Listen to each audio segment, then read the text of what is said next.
Gospel of Luke, chapter 9. He called the 12 together and gave them power and authority over all demons and to cure diseases. He sent them out to preach God's kingdom and to heal the sick. He said to them, "Take nothing for your journey, no staffs, nor wallet, nor bread, nor money. Don't have 2 tunics each. Into whatever house you enter, stay there and depart from there. As many as don't receive you, when you depart from that city, shake off even the dust from your feet for a testimony against them." They departed and went throughout the villages, preaching the good news and healing everywhere. Now Herod the Tetrarch heard of all that was done by him, and he was very perplexed, because it was said by some that John had risen from the dead, and by some that Elijah had appeared, and by others that one of the old prophets had risen again. Herod said, "I beheaded John, but who is this about whom I hear such things?" He sought to see him. The apostles, when they had returned, told him what things they had done. He took them and withdrew apart to a desert region of a city called Bethsaida. But the multitudes, perceiving it, followed him. He welcomed them, spoke to them of God's kingdom, and he cured those who needed healing. The day began to wear away, and the 12 came and said to him, "Send the multitude away, that they may go into the surrounding villages and farms, and lodge, and get food, for we are here in a deserted place." But he said to them, "You give them something to eat." They said, "We have no more than 5 loaves and 2 fish, unless we should go and buy food for all these people." For they were about 5,000 men. He said to his disciples, "Make them sit down in groups of about 50 each." They did so, and made them all sit down. He took the 5 loaves and the 2 fish, and looking up to the sky, he blessed them, broke them, and gave them to the disciples to set before the multitude. They ate and were all filled. They gathered up 12 baskets of broken pieces that were left over. As he was praying alone, the disciples were near him, and he asked them, "Who do the multitudes say that I am?" They answered, "John the Baptizer, but others say Elijah, and others that one of the old prophets has risen again." He said to them, "But who do you say that I am?" Peter answered, "The Christ of God."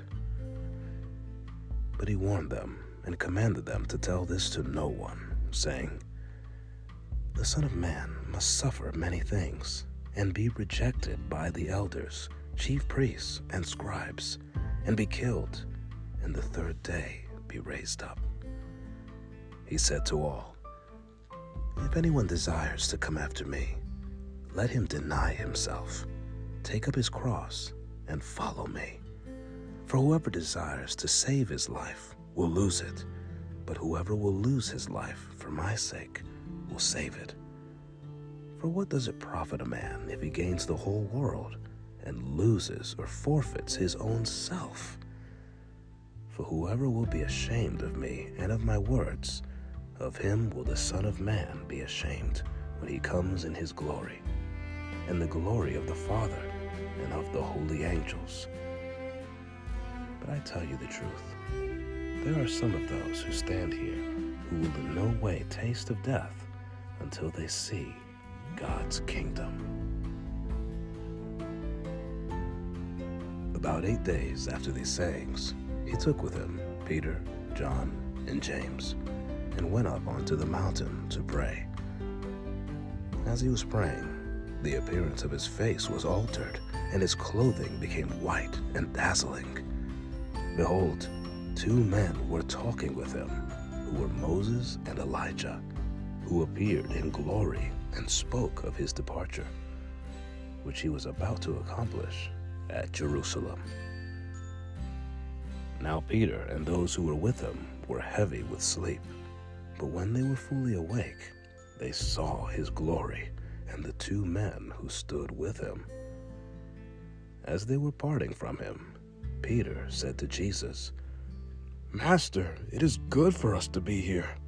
Let's make 3 tents, one for you, one for Moses, and one for Elijah," not knowing what he said.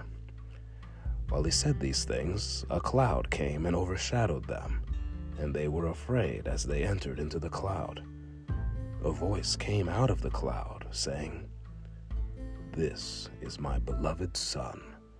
Listen to him." When the voice came, Jesus was found alone. They were silent and told no one in those days any of the things which they had seen.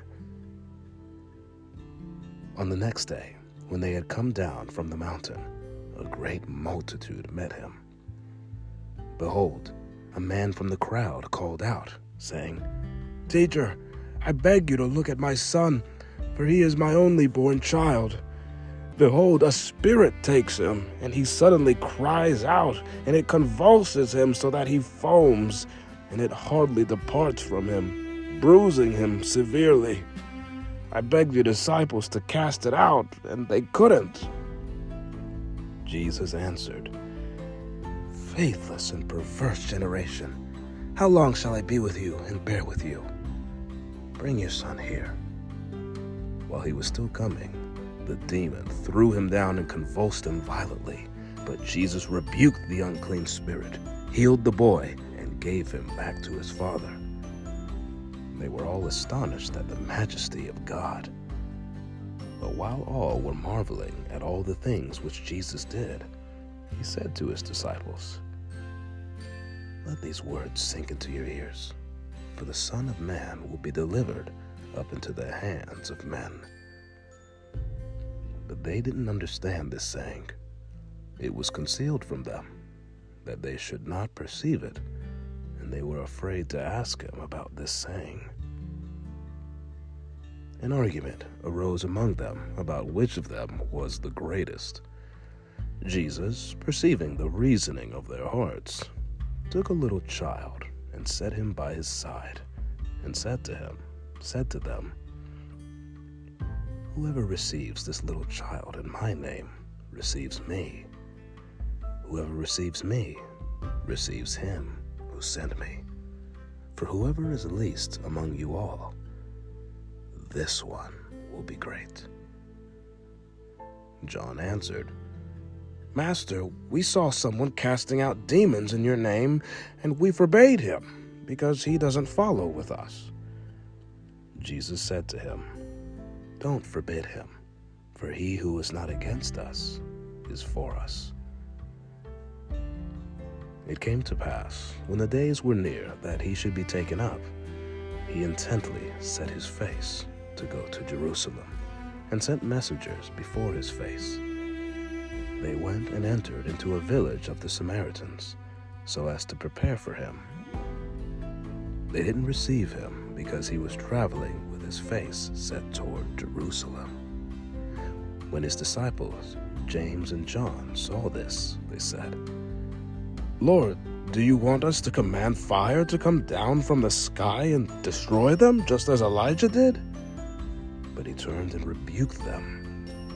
"You don't know of what kind of spirit you are, for the Son of Man didn't come to destroy men's lives, but to save them." They went to another village. As they went on the way, a certain man said to him, "I want to follow you wherever you go, Lord." Jesus said to him, "The foxes have holes, and the birds of the sky have nests, but the Son of Man has no place to lay his head." He said to another, "Follow me." But he said, "Lord, allow me first to go and bury my father."